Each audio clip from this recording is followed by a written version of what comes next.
여러분 안녕하세요, 아씨입니다. 지게차 운전 기능사 9번째, 장비 구조 2번째 시간입니다. 지게차의 전기장치에는 시동장치, 충전장치, 등화, 계기장치가 있습니다. 먼저 시동장치는 운전자가 시동키를 돌려서 엔진을 스타트 모터로 강제로 회전시킴으로써 엔진이 스스로 회전할 수 있도록 작동시켜주는 기구입니다. 시동 거는 것을 크랭크를 움직여서 크랭킹이라고 부르기도 합니다. 충전장치는 대표적으로 배터리가 있죠. 배터리는 전기장치에 전력을 공급해주고 있지만 배터리의 축전량에는 한계가 있어서 사용하면 배터리의 전압이 떨어지게 되기 때문에 엔진 회전 중에는 엔진 동력의 일부를 사용하여 발전기를 돌려줌으로써 배터리를 충전시켜서 주행 중에 필요한 전력을 공급해줍니다. 크랭크 샤프트의 회전은 V벨트에 의해서 알트네이터라고 하는 교류 발전기를 돌려줍니다. 여기서 발생된 전기가 레귤레이트, 제어 장치로서 제한되기 때문에 각 전기 장치와 배터리에 공급됩니다. 지게차가 주행을 안전하게 하기 위해서 여러가지 표시를 해줘야 하는데 조명 외에도 이 신호를 표시할 수 있는 기능들이 필요합니다. 이것들을 합해서 불을 켜는 거죠. 등화 장치라고 합니다. 등화의 종류로 조명, 신호, 경고용, 표시용 등이 있는데 조명 등에는 야간 운행을 위한 조명인 전조등, 그리고 안개 속에서 야간 운행을 위한 조명인 안개등, 후진 방향을 조명하는 후진등, 차 실내를 조명하는 실내등, 계기판의 각종 계기를 조명하는 계기등이 조명등이고요. 신호등으로는 자동차의 회전 방향을 신호하는 방향 지시등, 브레이크가 작동되었음을 신호하는 브레이크 등이 있습니다. 경고용으로는 유압등, 충전등, 연료등, 브레이크 오일 등이 있습니다. 표시용으로는 장비 뒤쪽 끝을 표시하는 후미등, 주차 중임을 표시하는 주차등, 번호판을 조명하는 번호등, 장비의 폭을 표시하는 차폭 등으로 이루어져 있습니다. 전조등은 먼 곳을 조명하는 하이빔과 근거리를 조명하는 로우빔 등으로 나눌 수 있고, 전조등의 종류로는 실드빔형, 세미실드빔형이 있는데 이 실드빔형은 렌즈, 필라멘트, 반가경이 일체형으로 전구를 형성하고 있는 조명입니다. 실드, 봉인되어 있다는 뜻이죠. 빔은 레이저빔, 광선이라는 뜻입니다. 수명이 길고 밝다는 장점이 있지만 가격이 비싼 것이 단점입니다. 세미실드빔형은 전구만을 교환할 수 있는 형식으로 되어 있습니다. 방향 지시기는 플래셔라고도 하고 화살표 모양으로 되어 있습니다. 이러한 깜빡이 시스템을 통해서 용도에 따라 방향 지시기, 위험 경고 등을 나타내고 다양하게 의사표현을 합니다. 경운기는 나팔, 경적의 뜻을 가진 혼이라고도 부릅니다. 소리를 내는 진동판을 전자석이나 공기에 의해 진동을 시켜서 작동하고 공기식과 전자식이 있습니다. 윈드 실드 와이퍼는 비 또는 눈이 내릴 때 운전자의 시야가 방해받는 것을 방지하기 위해서 앞면의 유리를 닦아내는 작용을 합니다. 지게차의 계기장치는 운행에 필요한 여러가지 정보와 시스템의 작동 상태를 운행 중 운전자가 알 수 있도록 지시 및 경고해주는 일종의 종합 상황판이라고 할 수 있습니다. 이 계기장치를 기능적 요소로 구분하면 시스템의 이상 유무와 안전 상태를 알려주는 경고장치, 주행에 필요한 정보를 제공해주는 지시장치로 구분할 수 있습니다. 각종 계기장치인 게이지를 확인해 보겠습니다. 속도계, 지게차의 속도를 표시합니다. 연료계, 연료의 전량을 표시합니다. 엔진 냉각수 온도계, 엔진 냉각수 온도를 표시하고 적색 영역은 104도씨를 초과하는 부분입니다. 운전 시에는 지침이 작동 범위 내에 있는 것이 정상입니다. 시동 시에는 지침이 작동 범위 내에 올 때까지 저속 공회전 시키도록 합니다. 지침이 적색 영역에 오면 냉각수 온도가 높기 때문에 라디에이터와 엔진을 점검하셔야 합니다. 트랜스미션 오일 온도계, 트랜스미션의 오일 온도를 표시합니다. 적색 영역은 107도씨를 초과하는 부분이고요.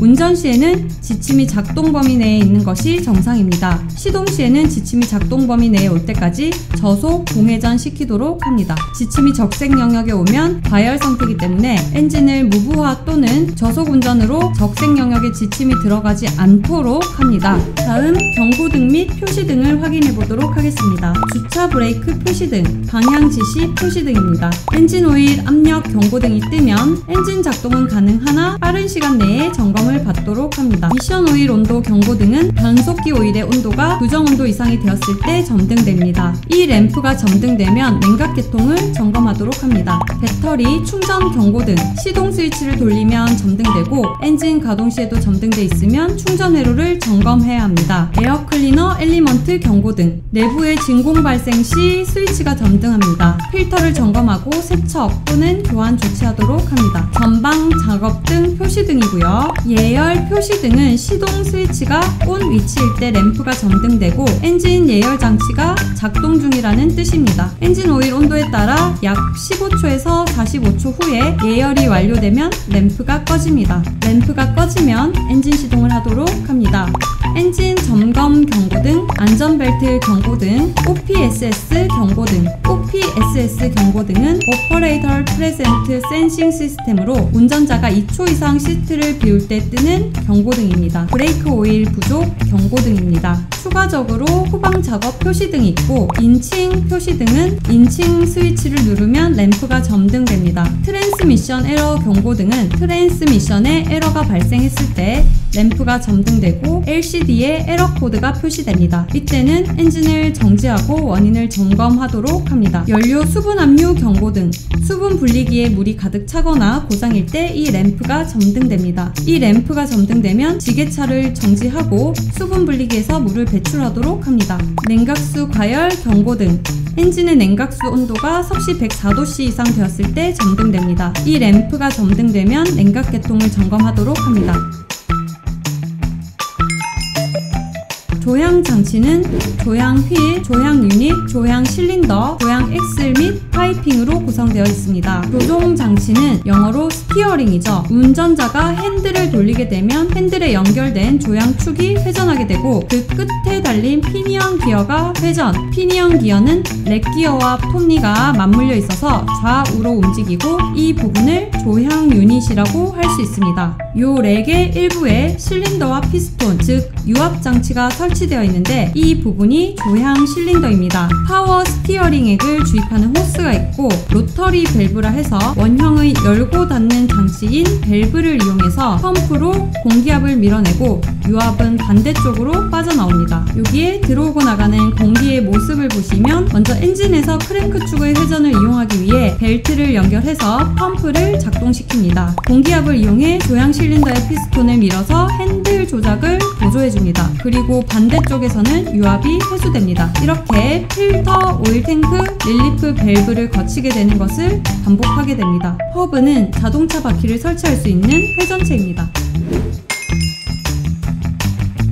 다음 변속 장치의 구조와 기능입니다. 자동 변속기는 클러치나 변속 레버의 조작 없이 액셀러레이터와 브레이크의 조작만으로 속도와 구동력을 자동으로 변환하는 변속기입니다. 자동차의 주행 속도와 부하에 맞춰서 자동적으로 최적의 토크 변환을 얻도록 해줍니다. 그래서 토크 컨버터의 역할은 토크 전달을 하는 역할, 그리고 유체 클러치로서 동력 차단을 하는 역할을 하고 엔진 플라이휠 하우징에 볼트로 직접 연결되어 있습니다. 토크 컨버터와 주변 장치의 구조입니다. 주요 장치들을 보면 터빈이라고 하는 회전 장치가 있습니다. 여기서 터빈은 소용돌이라는 뜻의 라틴어 터보를 어원으로 해서 유체 흐름으로부터 에너지를 추출해서 유용한 일로 변환하는 회전식 기계 장치입니다. 임펠러라고 하는 선풍기 프로펠러, 그리고 스테이터는 유체의 방향을 바꿔주는 역할을 합니다. 토크 컨버터의 원리는 두 대의 선풍기를 마주보게 하면 하나의 선풍기가 회전해서 바람을 만들어내고 이 맞은편 선풍기가 이 바람을 맞고 따라서 도는 현상을 이용한 겁니다. 엔진의 플라이휠과 기계적으로 물려서 돌아가는 부분을 펌프 임펠러라고 합니다. 이 부분은 바람을 만들어내는 선풍기라고 보시면 됩니다. 펌프와 마주보고 있어서 펌프가 돌 때 따라 도는 선풍기를 터빈 러너라고 합니다. 터빈과 바퀴로 가는 동력축이 물려 있어서 펌프가 만들어내는 유체의 흐름이 터빈을 돌려서 엔진의 동력을 동력축으로 전달하게 합니다. 펌프와 터빈 사이에 있는 빨간색 부분을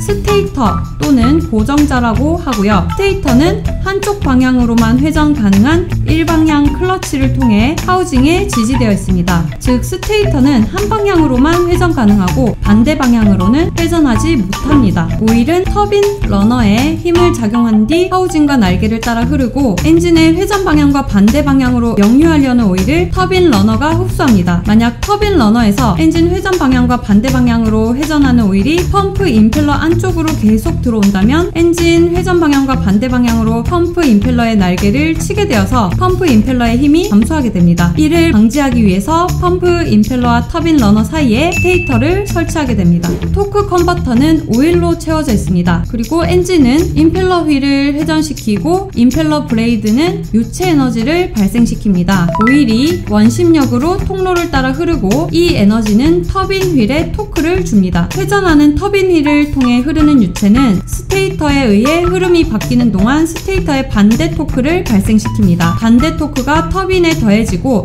그 결과로서 출력 토크는 엔진의 토크의 몇 배로 증가하게 됩니다. 토크 컨버터는 지게차가 주행을 시작할 때 최대 출력으로 토크를 냅니다. 지게차가 최대 속도로 달릴 때는 출력 토크가 점진적으로 줄어들게 됩니다. 엔진과 구동 샤프트가 유체를 통해 연결되어서 엑셀의 리턴 진동이나 충격은 흡수되고 트랜스미션의 수명이 연장됩니다. 지게차 속도에 상관없이 엔진은 계속 가동되고 있고 토크는 지게차의 속도에 따라 자동적으로 변환됩니다. 엔진의 동력이 토크 컨버터를 통해서 터빈 축에서 클러치 축으로 전달되고 전진과 후진 등이 유압 클러치에 의해서 작동됩니다. 다음은 동력 전달 장치의 구조입니다. 구동 엑셀이라 하는 차축에 해당하는 바퀴축이 있고 트랜스미션, 유압 기어 펌프, 토크 컨버터, 엔진을 통해 동력의 전달이 이루어집니다.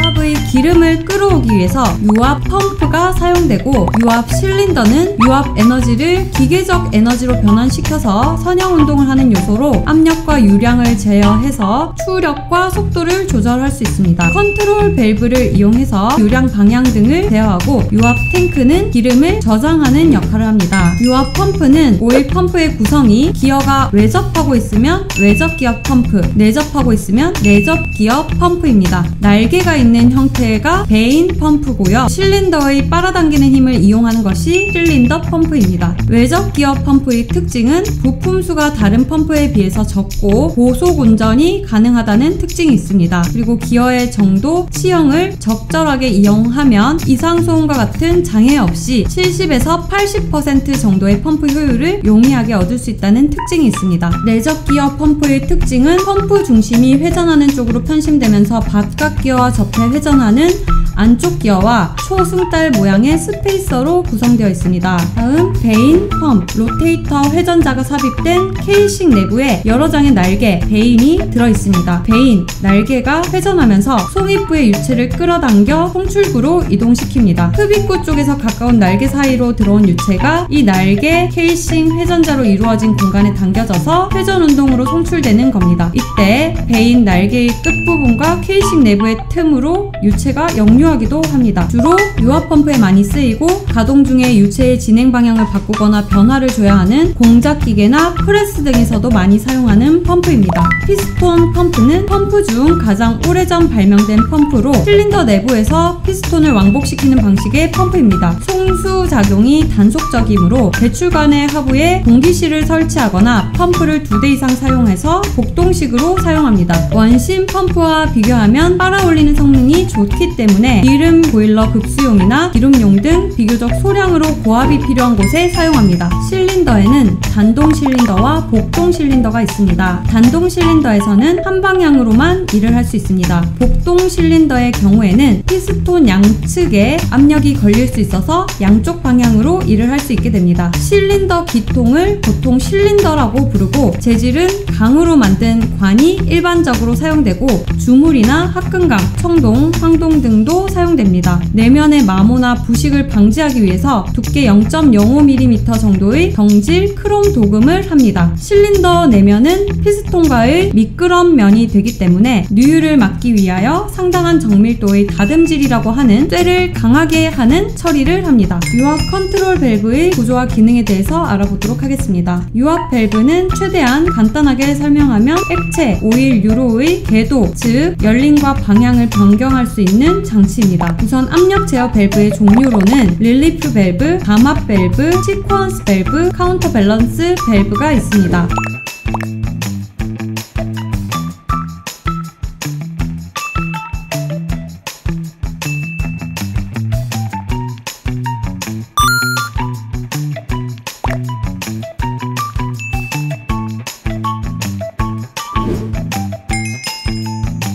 유압유를 저장하고 탱크 벽을 통해 열을 발산시킵니다. 탱크에 머무는 동안 공기를 분리시키고 제거하는 역할을 합니다. 기름 탱크에서 오염 물질이 가라앉도록 침전시키는 역할을 합니다. 그리고 펌프, 모터, 밸브 등의 설치 장소를 제공하면서 소음 감소 역할도 합니다. 외부와 기름 탱크 내부의 온도 차이로 탱크 내부에 수분이 생겨서 이 음축수의 제거와 침전물을 제거하기 위해 탱크 바닥에는 적당한 경사를 주고 가장 낮은 곳에 드레인 탭이라고 하는 액체를 제거하는 도구가 설계되어 있습니다. 기름 탱크의 유면은 유압 시스템의 실린더가 동작할 때마다 출렁이기 때문에 유면 위에 항상 대기압이 작용할 수 있도록 통기 구멍이 필요하고 통기 구멍에는 공기 필터를 부착하여야 합니다. 주유구에서 유압유를 주유할 때 오염을 방지하기 위하여 스트레이너를 거치도록 합니다. 탱크 속을 청소할 때 손이 들어갈 수 있도록 가급적 큰 층판을 떼었다 붙였다 할 수 있도록 제작하여 청소를 하거나 스트레이너를 쉽게 교체할 수 있도록 합니다.